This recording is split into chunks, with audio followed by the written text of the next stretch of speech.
ಮಲ್ಲಿಕಾರ್ಜುನ್ ಖರ್ಗೆ ಅವರ ಹುಟ್ಟುಹಬ್ಬದ ಅಂಗವಾಗಿ ಹಣ್ಣು ಹಂಪಲು ಹಾಗೂ ಬ್ರೆಡ್ ವಿತರಣೆ. ಹೌದು, ಎಐಸಿಸಿ ಅಧ್ಯಕ್ಷರಾದ ಮಲ್ಲಿಕಾರ್ಜುನ ಖರ್ಗೆ ಅವರಿಗೆ ಇಂದು 83 ವರ್ಷದ ಹುಟ್ಟುಹಬ್ಬದ ಸಂಭ್ರಮ. ಅವರ ಹುಟ್ಟುಹಬ್ಬದ ಅಂಗವಾಗಿ ಇಂದು ಚಿಕ್ಕಬಳ್ಳಾಪುರ ನಗರದ ತಾಯಿ ಮತ್ತು ಮಕ್ಕಳ ಆಸ್ಪತ್ರೆಯಲ್ಲಿ ರಾಷ್ಟ್ರೀಯ ಅಹಿಂದ ಸಂಘಟನೆ ಚಿಕ್ಕಬಳ್ಳಾಪುರ ಶಾಖೆಯ ವತಿಯಿಂದ ಹಣ್ಣು ಹಂಪಲು ಹಾಗೂ ಬ್ರೆಡ್ ವಿತರಿಸಲಾಯಿತು ಮತ್ತು ನಗರದ ಹೊರವಲಯದಲ್ಲಿರುವ ಮಾನಸ ವೃದ್ಧಾಶ್ರಮದಲ್ಲಿ ವೃದ್ಧರಿಗೆ ಒಂದೊತ್ತಿನ ಊಟದ ಹಾಗೂ ಹಣ್ಣು ಹಂಪಲು ವಿತರಿಸಿ ಹುಟ್ಟುಹಬ್ಬವನ್ನ ಅರ್ಥಪೂರ್ಣವಾಗಿ ಆಚರಿಸಿದ್ರು. ಈ ಸಂದರ್ಭದಲ್ಲಿ ಮಾತನಾಡಿದ ಅಹಿಂದ ಸಂಘಟನೆ ಜಿಲ್ಲಾಧ್ಯಕ್ಷ ಕಳವಾರ ಶ್ರೀಧರ್ ಅವರು, ಕಲ್ಯಾಣ ಕರ್ನಾಟಕಕ್ಕೆ ವಿಶೇಷ ಸ್ಥಾನಮಾನ ಕಲ್ಪಿಸಿಕೊಟ್ಟ ಮಹಾನ್ ನಾಯಕರು ಮಲ್ಲಿಕಾರ್ಜುನ ಖರ್ಗೆ ಅವರು. ಅವರು ನಡೆದು ಬಂದಂತಹ ಹಾದಿಯನ್ನ ಕೇವಲ ಮಾತುಗಳಲ್ಲಿ ಹೇಳಲು ಸಾಧ್ಯವಿಲ್ಲ. ರಾಜ್ಯದಲ್ಲಿ ಕಾಂಗ್ರೆಸ್ ಪಕ್ಷವನ್ನ ಕಟ್ಟಿ ಬೆಳೆಸಲು ಅವರ ಶ್ರಮ ಬಹಳಷ್ಟಿದೆ. ಸುದೀರ್ಘ ರಾಜಕೀಯ ಅನುಭವ ಹೊಂದಿರುವ ಅವರು ಸಂಸತ್ತಿನಲ್ಲಿ ಮಾತನಾಡುವಾಗ ಅಂಕಿ ಅಂಶಗಳ ಸಹಿತ ಕಲೆ ಹೊಂದಿದ್ದಾರೆ. ಮುಂದಿನ ದಿನಗಳಲ್ಲಿ ರಾಜಕೀಯವಾಗಿ ಇನ್ನಷ್ಟು ಬೆಳೆಯುತ್ತಾರೆ ಎಂದರು. ಇನ್ನು ಈ ಸಂದರ್ಭದಲ್ಲಿ ಮುಖಂಡರಾದ ಎಂ ಆನಂದ್, ಕೆಸಿ ರಾಜಕಾಂತ್, ರಾಮಕೃಷ್ಣಪ್ಪ, ನಂಜುಂಡಯ್ಯ, ಲಕ್ಷ್ಮಣ್, ಬಂಗಾರಿ, ನರೇಶ್, ಅಮಾನುಲ್ಲಾ, ಇಬ್ರಾಹಿಂ, ಸುಮಿತ್ರಮ್ಮ, ವೆಂಕಟ, ಲಕ್ಷ್ಮಮ್ಮ, ಆಕಲಹಳ್ಳಿ, ಶಿವು ಇತರರು ಉಪಸ್ಥಿತರಿದ್ದರು. ವರದಿ ಸಲಾಹುದ್ದೀನ್, ಚಿಕ್ಕಬಳ್ಳಾಪುರ.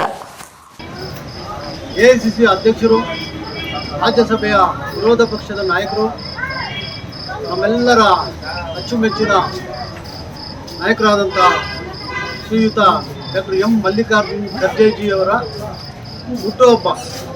ವಿಶೇಷವಾಗಿ ಈ ದಿನ ಹುಟ್ಟುಹಬ್ಬ ಮಾಡಬೇಕು ಅಂತ ನಾವು ನಮ್ಮ ವಿಧಾಯಕರು ನಮ್ಮ ರಾಷ್ಟ್ರೀಯ ಅಹಿಂದ ಸಂಘಟನೆಯಿಂದ ತೀರ್ಮಾನ ತಗೊಂಡ್ರೆ ಅವರು ನಡೆದು ಬಂದ ದಾರಿ ಮಾತಾಡಬೇಕಂದ್ರೆ ಬಹಳಷ್ಟಿದೆ.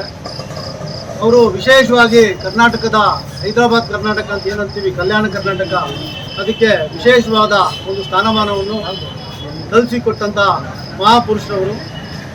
ಹಾಗೆಯೇ ಕರ್ನಾಟಕದಲ್ಲಿ ಸೋಲಿಲ್ಲದ ಸರ್ದಾರ ಅಂತ ಯಾರಾದರೂ ಇದ್ದರೆ ಡಾಕ್ಟರ್ ಖರ್ಗೆಜಿ ಅವರು ಏನೇ ಮಾತಾಡಿದ್ರು ಬಹಳ ಉತ್ತಮವಾಗಿ ಬಹಳ ತೂಕದಿಂದ ಮಾತಾಡ್ತಾರೆ. ಯಾವುದೂ ಕಾಂಟ್ರವರ್ಸಿ ಆಗೋದಿಲ್ಲ. ಆ ಥರ ಇಡೀ ರಾಜ್ಯದಲ್ಲಿ ಮಲ್ಲಿಕಾರ್ಜುನ್ ಖರ್ಗೆರವರು ಬಹಳ ಕಷ್ಟದಿಂದ ಶ್ರಮಪಟ್ಟು ಕಾಂಗ್ರೆಸ್ ಪಕ್ಷವನ್ನು ಕಟ್ಟಿದ್ದಾರೆ.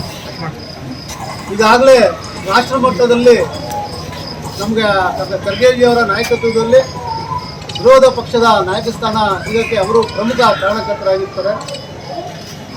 ಅದಕ್ಕಾಗಿ ಮೊನ್ನೆ ಎಐಸಿಸಿ ಏನಿದೆ ಹೈಕಮಾಂಡ್ ಅವರು ಅವರನ್ನು ಒಂದು ವಿರೋಧ ಪಕ್ಷದ ನಾಯಕರು ರಾಜ್ಯಸಭೆಗೆ ಹಾಗೂ ಎಐಸಿಸಿ ಅಧ್ಯಕ್ಷರಾದಂಥ ಉನ್ನತ ಸ್ಥಾನವನ್ನು ಕೊಟ್ಟು ಅವರನ್ನು ಕಾಂಗ್ರೆಸ್ ಪಕ್ಷ ಬಹಳ ಗೌರವಿಸಿದೆ.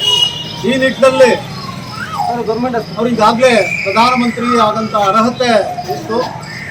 ಸಮಯ ಸ್ವಲ್ಪ ಇಲ್ಲೇ ಇರೋದ್ರಿಂದ, ಸಮಯ ಸ್ವಲ್ಪ ಭಾವ ಆಗಿರೋದ್ರಿಂದ ಮುಂದಿನ ದಿನಗಳಲ್ಲಿ ಅವರಿಗೆ ಉತ್ತಮವಾದ ಒಂದು ಭವಿಷ್ಯ ಮತ್ತು ಸಂವಿಧಾನದಲ್ಲಿ ಏನು ಇದೆ ಅದನ್ನು ಆ ಒಂದು ಸಂವಿಧಾನಬದ್ಧವಾಗಿ ಎಲ್ಲ ಹಕ್ಕುಗಳನ್ನು ಅವರು ಸಂಸತ್ತಿನಲ್ಲಿ ವಾಯ್ಸ್ ಮಾಡೋಂಥ ಏಕೈಕ ವ್ಯಕ್ತಿ ಕರ್ನಾಟಕದ